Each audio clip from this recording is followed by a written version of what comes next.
Welcome back to part 3 of this mini-series on how to produce the best Wonderkids in Football Manager 2018. Last episode we looked at what to do with your Wonderkids when they get into your youth squad, so if you missed that video, make sure you go back and check it out. Today we'll be focusing on integrating your youngsters into the first team and the first team training that will benefit your Wonderkids. If today's episode helped you out at all, then make sure you drop a like on the video and subscribe to the channel if you're new, so you don't miss out on any more essential guides like this for Football Manager 2018. If you've not yet got yourself a copy of the game, then in the description there's a link to Amazon where you can pick up either a Steam code or a limited edition physical copy. So without further ado, let's get started. Number 1. Tactics. The first thing to think about is what tactics you're going to use. Say you've had a few really good youth intakes and you've got a couple of good wingers who have 5-star potential. In order to easily integrate those players into your side, then make sure you train a formation with wingers in it. That way you can easily swap your Wonderkids in and out with no real trouble.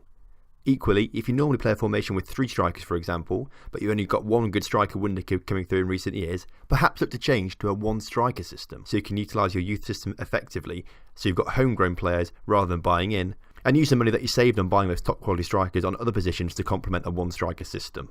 2. Playing style.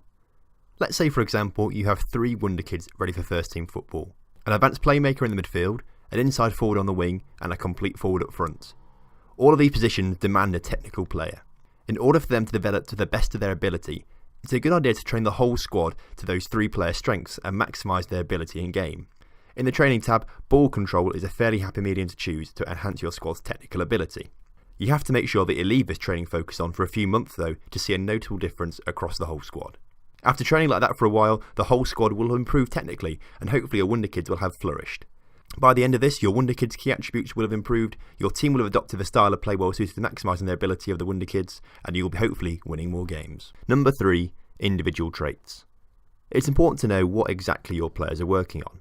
If you like to have your wingers set to roam in field and act as inside forwards, while your supporting wing-backs do the bulk of the work by running up and down the wings and getting the ball into the box, having a wide man working on perfecting their game as pure wingers probably isn't the way to go. Encouraging players, especially your Wonderkids, to learn certain individual traits is important as it can really have an impact on what they seek to do in your system.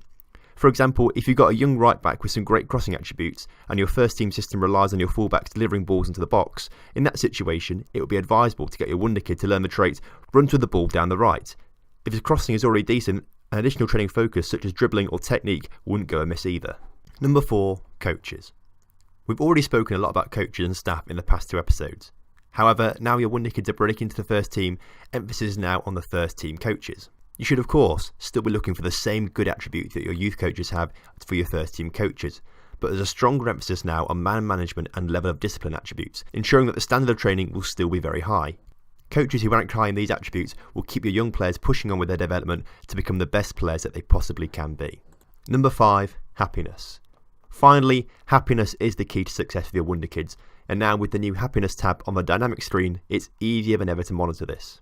Now that they're in the first team, you need to keep an eye on their morale.